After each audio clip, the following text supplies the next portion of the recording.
بسم اللہ الرحمن الرحیم الحمدللہ رب العالمین والصلاة والسلام علی سیدنا مولانا محمد سید الاولین والآخرین وعلی آلہ واصحابہ اجمعین اما بعد۔ سورہ بنی اسرائیل ہم پڑھ رہے ہیں اور آج جو رکوع پڑھیں گے وہ آیت نمبر 23 سے آیت نمبر 30 تک ہے۔ ان 8 آیتوں پر مشتمل رکوع میں اللہ تعالیٰ نے کچھ معاشرتی جو ضرورتیں ہیں اس کے احکام بیان فرما رہا ہے کہ انسان کو دنیا میں جینے کے لیے کن کن چیزوں کا لحاظ کرنا بہت ضروری ہے۔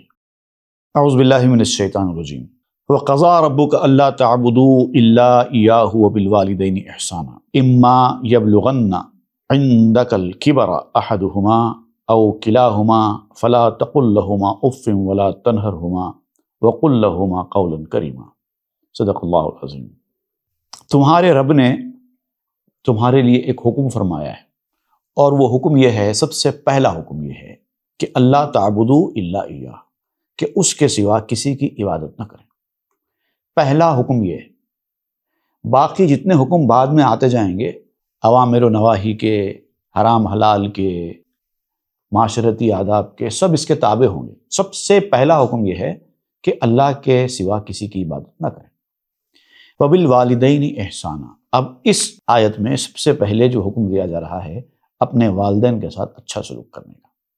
اکثر ہوتا یہ ہے کہ لوگ دنیا میں جو دینداری سے بہت دور ہیں یا اسلامی احکام سے واقف نہیں ہیں، وہ لوگ والدین کو ٹیکن فار گرانٹیڈ لیتے ہیں۔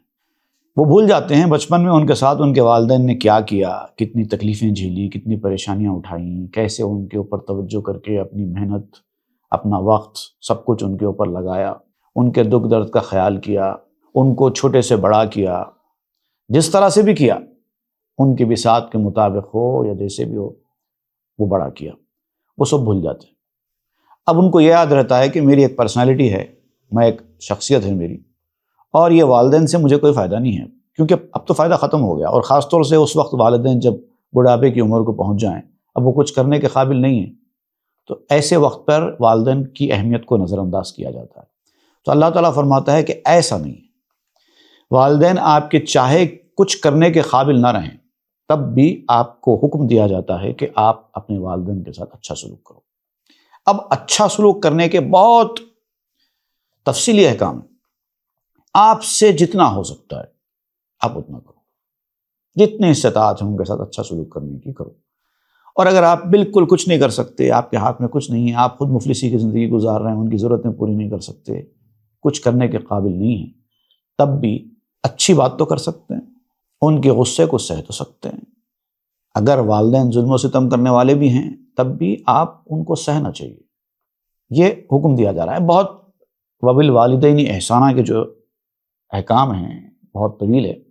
اما یبلغن عندک الکبر احدہما او کلاہما فلا تقل لہما اف، اگر ان دونوں میں سے کوئی ایک یا دونوں بھی بڑھاپے کی عمر کو پہنچ جائیں، اور اس وقت تک زندہ رہیں کہ وہ بڑھاپے کی عمر کو پہنچ جائیں، اور ظاہر بات ہے بڑھاپے کی عمر کے کچھ کمزوریاں ہوتی ہیں، دکھ درد بیماریاں، یہ وہ سب چلتا رہتا ہے بڑھاپے میں، اور ان دکھ درد بیماریوں کی وجہ سے ان کا مزاج بھی بہت چڑچڑا اکھڑ ہو جاتا ہے، چھوٹی چھوٹی بات پر ٹوکنا، ہر بات پہ تنقید کرنا، ہر ایک پہ اعتراض کرنا، کھوج کرنا، اس طرح کے ایک عمر کے بعد مزاج میں آ جاتا ہے۔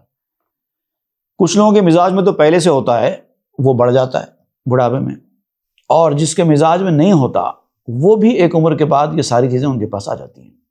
ایک تو عمر کی وجہ سے ہے، اور دوسری چیز جو ہے جو ان کے جسم میں خون کی کمی ہو جاتی ہے، اس کی وجہ سے چڑچڑاپن پیدا ہو جاتا ہے، ان کی جو بیماریاں تکلیفیں ہوتی ہیں اس کی وجہ سے وہ نارمل انسان کی طرح نہیں رہ پاتے، اور کئی ایسے عوامل ہیں، ظاہری عوامل، جس کی وجہ سے ان کا مزاج بہت الگ ہو جاتا ہے، اور بچے وہ پسند نہیں کرتے۔ دیکھیے کبھی ایسے والدین بھی ہوتے ہیں جو ایک ایک بات کو کئی بار تذکرہ کرتے ہیں، ایک ہی بات بول دیا تھا لیکن 4 بار 5 بار وہی بولتے جا رہے ہیں۔ اب بچے چھڑچھڑے ہوتے کہتے ہیں کہ کتنے بار بولیں گے آپ نے کہہ دیا نا، ہو گیا، پھر کیا ہے بار بار وہی کہہ رہے ہیں، جھنجھلاہٹ کا شکار ہو جاتے ہیں۔ ان کو یاد رکھنا چاہیے کہ جب وہ چھوٹے تھے ایک چھوٹی چھوٹی بات پر والدین سے ایسے ہی پوچھا کرتے تھے، یہ کیا ہے، یہ کیوں ہے، ایسا کیوں ہوتا، ویسا کیوں ہوتا، بچپن میں کرتے تھے نا بچے. لیکن والدین کبھی چڑچڑے ہوئے نہیں ہوئے. تو اب والدین بڑھاپے کی عمر کو پہنچ جائیں تو آپ ان کی ایسی حرکت کو دیکھ کر چڑچڑے کیوں ہو رہے ہیں؟ کیونکہ آپ نے وہ بلا دیا ہے. تو ایسے وقت پر جب والدین بڑھاپے کی عمر کو پہنچ جائیں، اس وقت یہ ساری چیزوں سے سابقہ پڑتا ہے. آپ کو جھیلنا ہوگا، ان کی خیالداری کرنی ہوگی، ان کے ساتھ تلخ مزاجی یا ان کے سامنے بڑی آواز میں بات کرنا تو دور کی بات ہے. اللہ تعالیٰ فرماتا ہے فَلَا تَقُلْ لَهُمَا اُفٍّ، ان کے سامنے کوئی چیز آپ کو بری لگے تو اف بھی مت کرو. اف بھی نہیں کرنا، اف یہ کیا ہے، اتنا بھی نہیں. وَلَا تَنْهَرْهُمَا، اور ان کو ایسا مت سلوک کرو کہ ان کو جھڑکی محسوس ہو. جھڑکنا نہیں. چاہے تم کو کوئی بات ان کی پسند نہ بھی آئے تب بھی جھڑکنے کی اجازت نہیں ہے. وَقُلْ لَهُمَا قَوْلًا كَرِيمًا، اور ان سے بات کرو تو نرمی کے ساتھ، متانت کے ساتھ، تعظیمی انداز سے بات کرو. بھائی آپ ان کی خدمت نہیں کر سکتے اگر ایسے حالات ہیں کہ آپ کا معاشی حالت اچھی نہیں ہے، یا پھر کوئی اور دوسرے اسباب ہیں، کوئی اور مجبوریاں ہیں جس کی وجہ سے آپ ان کی خدمت نہیں کر پا رہے ہیں. اگر واقعتاً مجبوری ہے تو ٹھیک ہے، لیکن یہ تو مجبوری نہیں ہو سکتی نا کہ آپ ان سے اچھی بات بھی نہ کریں. اس میں کون سی مجبوری آ سکتی ہے؟ آپ ان سے اچھی بات کریں، نرمی کے ساتھ پیش آئیں. وہ غصہ کریں تو اپنا سر جھکائیں، یہ تو کر سکتے ہیں نا. اس میں تو کچھ جا رہا نہیں، کچھ نقصان نہیں ہو رہا. وَاخْفِضْ لَهُمَا جَنَاحَ الذُّلِّ مِنَ الرَّحْمَةِ، اور ان کے سامنے اپنی گردن کو جھکا کے رکھو، تواضع اور انکسار کا مظاہرہ کرو. وہ اگر بلا وجہ بھی آپ کے غصے میں آتے ہیں تو سر جھکا کر رہو. اگر وہ کبھی ہاتھ بھی اٹھاتے ہیں تب بھی یہ مت کہو کہ اس عمر میں میرے اوپر ہاتھ اٹھاتے ہیں آپ. نہیں، اٹھانے دو، کچھ نہیں ہوتا.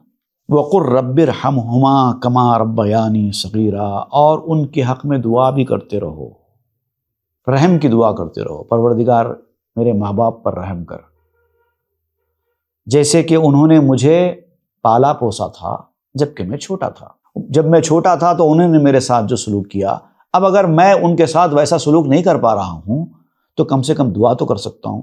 حضرت ابی ربیعہ ساعدی رضی اللہ تعالیٰ عنہ فرماتے ہیں کہ میں ایک مرتبہ بارگاہ رسول اللہ صلی اللہ علیہ وسلم میں حاضر تھا. اس دوران ایک انصاری حضور صلی اللہ علیہ وسلم کی خدمت میں آیا اور عرض کیا رسول اللہ، میرے والدین وفات پا چکے ہیں، اور میرے والدین کے وفات کے بعد بھی کیا مجھ پر ان سے حسن سلوک کرنا ضروری ہے؟ زندگی میں تو حسن سلوک کرنا ضروری تھا، اب تو والدین وفات پا چکے ہیں، اب میں ان کے ساتھ کیا حسن سلوک کر سکتا ہوں؟ کیا ایسا ہے؟ تو حضور نے فرمایا ہاں، ابھی بھی ہے. 4 باتیں ضروری ہیں جس کا خیال کرنا ابھی بھی تیرے اوپر ضروری ہے. ایک یہ پہلی یہ ہے کہ ان کی نماز جنازہ ادا کرے. بہت سارے لوگ ایسے ہوتے ہیں جو ان کے اپنے والدین کی نماز جنازہ تک ادا نہیں کرتے. مولوی صاحب، حافظ صاحب کو سپرد کر دیتے ہیں، مسجد کے مصلیاں نماز ادا کرتے ہیں، ناخلف، نافرمان اولاد ناشکری مسجد کے باہر کھڑی رہتی ہے. نہیں، پہلا حق یہ ہے انتقال کے بعد کہ آپ ان کی نماز جنازہ خود ادا کریں. اور اس میں بھی ترجیحاً شرعی طور پر یہ بیان کیا گیا ہے کہ آپ اپنے والدین کی نماز جنازہ خود پڑھائیں. اگر کسی وجہ سے آپ نہیں پڑھا سکتے ہیں تو آپ کسی اور کو نماز پڑھانے کے لیے آگے بھی بڑھا سکتے ہیں. کوئی اور زیادہ متقی پرہیزگار عالم آدمی ہیں، آپ ان کو بڑھاتے ہیں تو ٹھیک ہے، آپ کا اختیار ہے. لیکن ترجیحاً یہ ہے کہ اگر آپ قابل ہیں تو بہتر یہ ہے کہ آپ ہی نماز پڑھائیں. یہ ضروری نہیں ہے لیکن بہتر ہے. دوسری چیز یہ ہے کہ ان کی مغفرت کے لیے دعا کریں. انتقال کے بعد، ان کو دفنا دینے کے بعد یہ مت سمجھو کہ آپ کا کام ختم ہو گیا. ان کی مغفرت کے لیے دعا کرتے رہنا. اور اگر زندگی میں انہوں نے کسی سے کوئی وعدہ کیا تھا جو پورا نہیں کر پائے تو آپ کی ذمہ داری ہے بحیثیت اولاد کہ ان کے وعدے کو پورا کریں. کسی سے قرضہ انہوں نے لیا تھا تو آپ بحیثیت اولاد ان کا قرضہ ادا کریں. اگر انہوں نے کچھ زمین جائیداد، کچھ مال دولت چھوڑ دیا ہے تو اس کو بیچ کے ادا کریں، اور اگر کچھ بھی نہیں چھوڑا ہے تو آپ اپنے جیب سے ادا کریں. اور ان کے جو دوست ہیں، ان کے جو رشتہ دار ہیں، ان لوگوں کا بھی خیال رکھیں. ان کی صورت سے اگر ان کے کوئی دوست ہیں جن کے ساتھ ان کے اچھے تعلقات رہے ہیں تو آپ ان سے ملیں، ان کی خیر خیریت لیں، ان کو کبھی گھر پہ بلایا کریں، ان کی مزاج پرسی کے لیے ان کے گھر کو جایا کریں. یہ سمجھ کے کریں کہ میرے والدین کے دوست ہیں، میرے والدین کا ان کے ساتھ اچھا سلوک رہا ہے زندگی میں، تو آپ بھی ان کے ساتھ اچھا سلوک کریں. اور اسی طرح ان کے رشتہ داروں کے ساتھ صلہ رحمی کرنا. اچھا سلوک کرنا، ان کی خیالداری کرنا، جن سے بھی ان کی رشتہ داری ہے، ددیال ہو کہ نانیال ہو۔ جب تک والد تھے آپ والد کی خدمت کرتے رہے، والد کے رشتہ داروں کا خیال کرنا آپ کے لیے ضروری نہیں تھا، لیکن جیسے والد گزر گئے تو اب والد کے رشتہ داروں کا خیال کرنا آپ کے لیے ضروری ہے۔ اگر کوئی مجبور ہے اور آپ کسی کی مدد کر سکتے ہیں تو آگے بڑھ کے والد کی صورت سے، میرے والد کے بھائی ہے، میرے والد کے چچا ہے، میرے والد کی خالہ ہے، ان کی مدد کریں۔ اور حضور نے فرمایا کہ یہ وہ نیکی ہے جو والدین کی وفات کے بعد بھی تم پر لازم ہے۔ ربکم اعلم بما فی نفوسکم، اب یاد رکھو کہ تمہارا رب جو ہے نا، تمہارے دلوں میں جو کچھ ہے سب جانتا ہے۔ یہ سب چیزیں جو تم کر رہے ہو نا، سب کی خبر ہے اللہ کو، اور اللہ تعالیٰ کسی کی نیکی کو ضائع جانے نہیں دیتا۔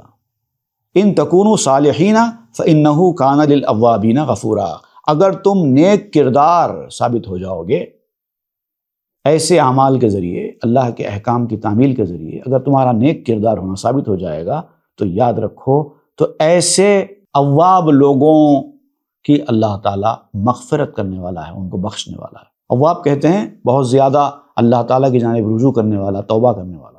وآت ذی القربی حقہ، اور صرف والدین ہی نہیں بلکہ رشتہ داروں کا بھی آپ کے اوپر حق ہے، ان کا حق بھی ان کو پہنچائیں۔ کسی رشتہ دار کا حق مار کے کھانا آپ کے لیے جائز نہیں ہے۔ جو جتنا حسب مراتب عزت کا حقدار ہے آپ اس کو اس کی عزت دیں۔ جیسے خالہ ہے، والدہ کی صورت سے خالہ کی عزت کرنا، والد کی صورت سے چچا کی عزت کرنا، ان کی خیالداری کرنا، اور اگر وہ غریب ہیں، محتاج ہیں تو حسب استطاعت جتنی آپ کی مدد ہو سکتی ہے وہ کرنا، یہ بھی والدین کی خدمت کے بعد آپ کے لیے ضروری ہے۔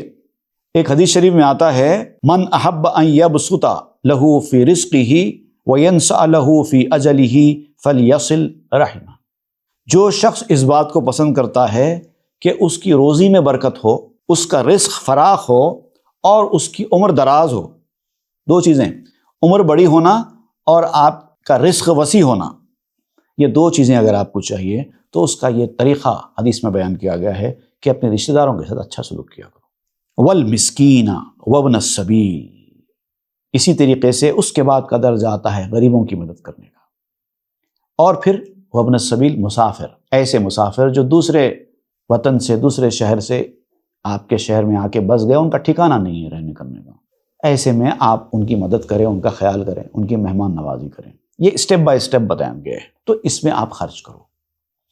ولا تبذر تبذیرا، اب یہ ساری چیزوں کا ذکر کرتے ہوئے ایک بڑا حکم یہ دیا جا رہا ہے کہ ان تمام چیزوں کا لحاظ کرتے ہوئے اس چیز کا لحاظ کرنا بھی ضروری ہے کہ اس میں فضول خرچی نہ ہونے پائے۔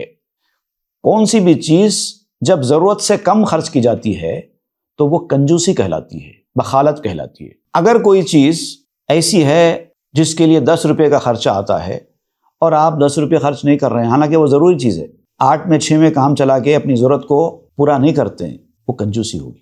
ضرورت، بنیادی ضرورت، لیکن اگر 10 روپے خرچ کرنے کی جگہ آپ نے 12 روپے خرچ کرے تو اب یہ ہوگی فضول خرچ، یہ جائز نہیں۔ بخالت جس طرح جائز نہیں ہے، ضرورت سے زیادہ خرچ کرنا بھی جائز نہیں ہے۔ ان تمام چیزوں کا لحاظ کرتے ہوئے یہ بھی حکم دیا جا رہا ہے کہ فضول خرچی نہیں ہونا چاہیے، کیونکہ اللہ کا حکم ہے کہ فضول خرچی مت کرو۔ اب اس کے بعد لا طاعت لمخلوق فی طاعت الخالق، اللہ تعالیٰ کی اطاعت گزاری فرمانبرداری کے معاملے میں مخلوق کی اطاعت گزاری فرمانبرداری کام کی نہیں ہے۔ ایون اگر والدین بھی آپ کو فضول خرچی کرنے کا حکم دیں جو کہ اللہ کے احکام کے خلاف ہے تو آپ والدین کی بات بھی نہیں سنیں گے، کیونکہ پہلے اللہ تعالیٰ کا حکم ہے، بعد میں والدین کا ہے۔ اب رشتہ دار، مسکین، غریب، وہ تو سب بعد میں آئیں گے نا، ان کا شمار تو بعد میں، پہلے والدین کا ہے۔ تو والدین میں ہی اللہ اور رسول کی نافرمانی کرتے ہوئے والدین کی اطاعت فرمانبرداری نہیں ہوگی۔ تو اللہ کا حکم یہ ہے کہ فضول خرچی مت کرو، جہاں کچھ پیسوں میں کام چل سکتا ہے وہاں زیادہ خرچہ مت کرو۔ اور دنیا میں ہم دیکھ رہے ہیں کہ ہم لوگ کتنی فضول خرچی کر رہے ہیں دنیا میں، اور خاص طور سے شادی بیاہ اور تقاریب کے نام پر جس طرح کا روپیہ لٹایا جاتا ہے، یاد رکھیے ایک روپے کا حساب دینا ہوگا، کوئی بچنے والا نہیں ہے۔ لاکھوں روپے جو خرچ کر رہے ہیں نا، وہ کوئی بچنے والا نہیں ہے۔ شادی خانے کے نام پہ 2 لاکھ 3 لاکھ روپے کا جو خرچہ کیا جا رہا ہے نا، وہ آپ سمجھ رہے ہیں کہ ایسے ہی چھوٹ جائیں گے؟ نہیں چھوٹنے والے.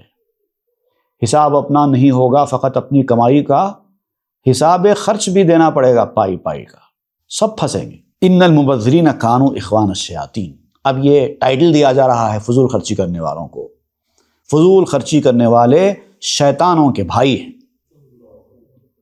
شیطانوں کے بھائی ہیں. وَكَانَ الشَّيْطَانُ لِرَبِّهِ كَفُورًا. اور یاد رکھو شیطان وہ ہے جو اپنے رب کا ناشکرا ہے، کافر ہے، اور تم اس کے بھائی ہو. وَإِمَّا تُعْرِضَنَّ عَنْهُمُ ابْتِغَاءَ رَحْمَةٍ مِّن رَّبِّكَ تَرْجُوهَا فَقُل لَّهُمْ قَوْلًا مَّيْسُورًا. اگر تنگ دستی کی وجہ سے، تمہارے فائنینشیل کنڈیشنز اچھے نہ ہونے کی وجہ سے تم اپنے ماں باپ کے ساتھ جیسا سلوک کرنا چاہیے ویسا نہیں کر پا رہے ہیں، یا رشتہ داروں کی مدد نہیں کر پا رہے ہیں، یا غریبوں کی فریاد نہیں سن پا رہے ہیں، تو پھر تم اپنے رب کی رحمت کے متلاشی رہو، دعا کرتے رہو اللہ ہمیں اچھا فائنینشیل کنڈیشن والا بنائے. اگر ہم کو معاشی طور پر مستحکم کر دیا گیا تو ہم بھی والدین کی خدمت کر سکتے ہیں، ہم بھی رشتہ داروں کے ساتھ اچھا سلوک کر سکتے ہیں. اس طرح کی امید رکھو تو توقع ہے کہ تم کو ایسا کرنے کا اجر بھی ملے گا. لیکن فَقُل لَّهُمْ قَوْلًا مَّيْسُورًا. یہ بات تو تمہارے لیے لازمی ہے کہ سب کے ساتھ نرمی اور خوش اخلاقی سے بات کرو. اس میں تو پیسہ خرچ نہیں ہوتا نا. والدین کی خدمت اگر تم نہیں کر پا رہے ہیں تو کوئی بات نہیں، مجبوری ہے نا. لیکن اچھی بات کرنے میں کیا رکاوٹ ہے؟ جھڑکی سے یا بڑی آواز سے ان کے ساتھ بات کرنے میں کیا مجبوری ہے؟ پھر یہ کیوں کر رہے ہو؟ یہ تو فری کی بات ہے نا. اچھی نرمی سے بات کرو، بہت ہی نرم اور بہت ہی صاف دل کے بن جاؤ ان کے سامنے. وَلَا تَجْعَلْ يَدَكَ مَغْلُولَةً إِلَىٰ عُنُقِكَ وَلَا تَبْسُطْهَا كُلَّ الْبَسْطِ فَتَقْعُدَ مَلُومًا مَّحْسُورًا. اب یہ میانہ روی کی تعلیم دی جا رہی ہے، درمیانی راستہ، ماڈریٹ طریقہ. جہاں آپ کو خرچ کرنا ہے تو ضرورت سے زیادہ خرچ نہیں کرنا ہے، اور پھر کنجوسی کا مظاہرہ بھی نہیں کرنا ہے. نہ اپنے ہاتھ کو بندھا ہوا بنا لو، نہ اپنے ہاتھ کو پوری طریقے سے کھول دو، کشادہ کر دو.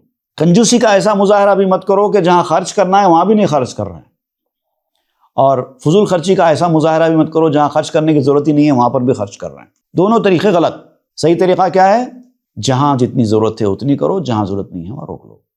خرچ کرنا ہی ہے تو اچھے کام میں خرچ کرو، والدین کے لیے خرچ کرو، رشتہ داروں کے لیے خرچ کرو، غریبوں کی مدد کے لیے خرچ کرو، دین کے لیے خرچ کرو، علم دین کی اشاعت کے لیے خرچ کرو، نیک کاموں کے لیے خرچ کرو، اپنی آخرت بناؤ. اس میں فضول خرچی نہیں ہوتی. لیکن اپنی ضرورت کے چیزوں میں ضرورت سے زیادہ خرچ کرنا فضول خرچی ہے، اور ایک ایک روپے کا حساب دیے بغیر آپ میدان قیامت میں آگے نہیں بڑھ سکتے. وہ ایسا کسٹم گراؤنڈ ہے کہ جہاں سے بچنے کا کوئی چانس نہیں.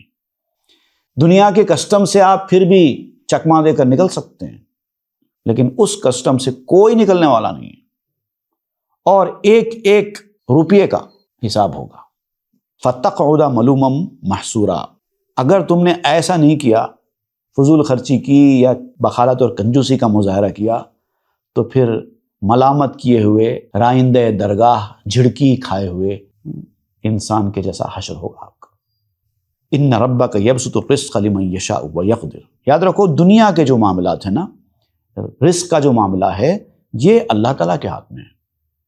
کسی کو بھی وہ راتوں رات کروڑ پتی بنا دیتا ہے، کسی کو ہی راتوں رات وہ مفلس اور تنگ دست بنا دیتا ہے، انگوٹھے چھاپ کو ڈھیر ساری دولت دے دیتا ہے، پڑھے لکھے کو تنگی میں ڈالتا ہے. یہ سب اس کے فیصلے ہیں.